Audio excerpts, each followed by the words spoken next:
Welcome to MeatsPad, a platform dedicated to sharing breakthrough knowledge that is accessible to the meats industry.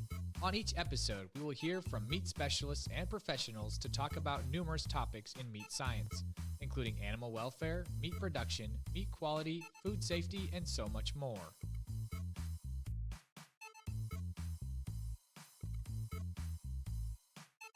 Going back to the basics, could you please tell us some of the most popular cleaning supplies or ingredient are supply? Yeah, we call it supplies.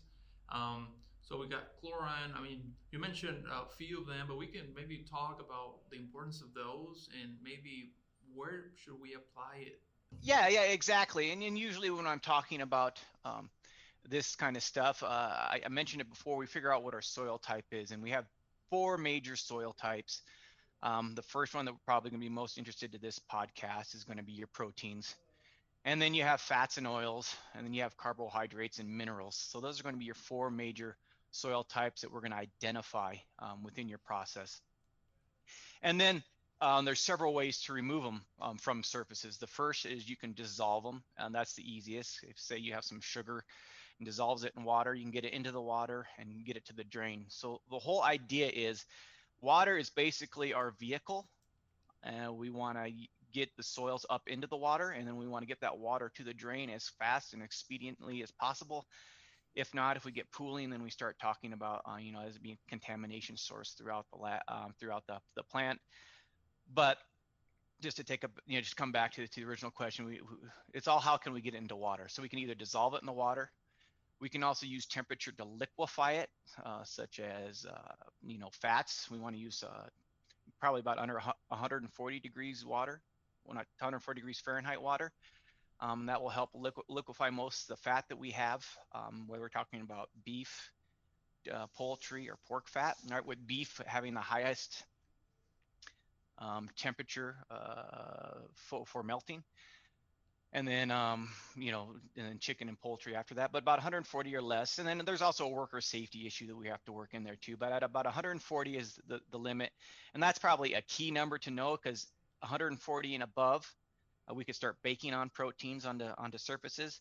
And then also too, there's a safety consideration, because if we are using a chlorinated caustic cleaner, if we're at 140 degrees and above, we might start flashing off that chlorine, and we could start talking about employer safety, employer and employee safety, as far as creating gaseous chlorine in the plant, which is noxious and potentially fatal. So that 140 and below is usually what we try to stick for temperature when we talk about liquefying.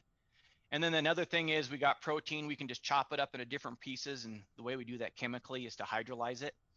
And the way we can hydrolyze it is we can go to our pH extremes, right? We can go to a high pH with our alkaline cleaners, or we can go to a low pH with our acidic cleaners.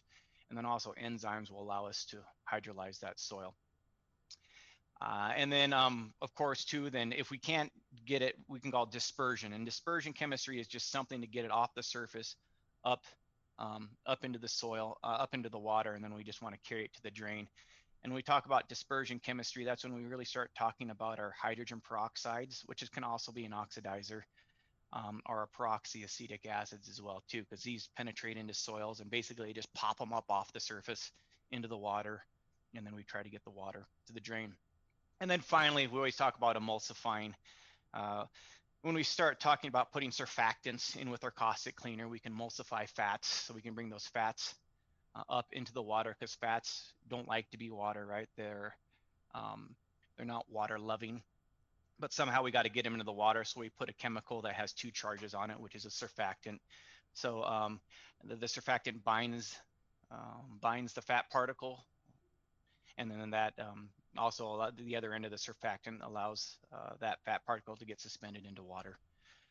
So those are five kind of effects. So we just kind of, again, soil type, what kind of effect we want to use, and then we just pick the chemistry that we want to use based on that. If we dissolve, it depends on the soil as well too. You can dissolve minerals by an acid. You can dissolve sugars with a water.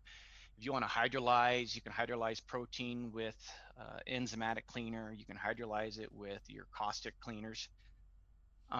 You can also disperse it, right? It depends on who you talk to from a chemical perspective.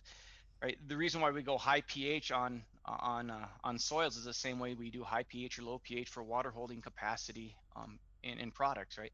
We want to put charges on the soil, and that charges makes it more likely to get up and dissolve into water. So your caustics do it as well too. And the reason why I'm kind of mentioning that is because we can talk through all the effects, but several of the different cleaners will have multiple effects associated with them. So we can dissolve, liquefy, hydrolyze, disperse, or emulsify, depending. But that's very technical. Um, Usually, and then here's my pitch: whoever you are working with for your chemical provider, they should have a pretty good technical background, and they should be able to, you know, suggest the products that you need for the soil and the surfaces you want. So this is good information to know, but ultimately you should have some support as well too from your chemical supplier that'll really help pinpoint, because they know their products the best, and they'll help pinpoint the soil type and the effect, and also the chemistry that you needed for your project as well.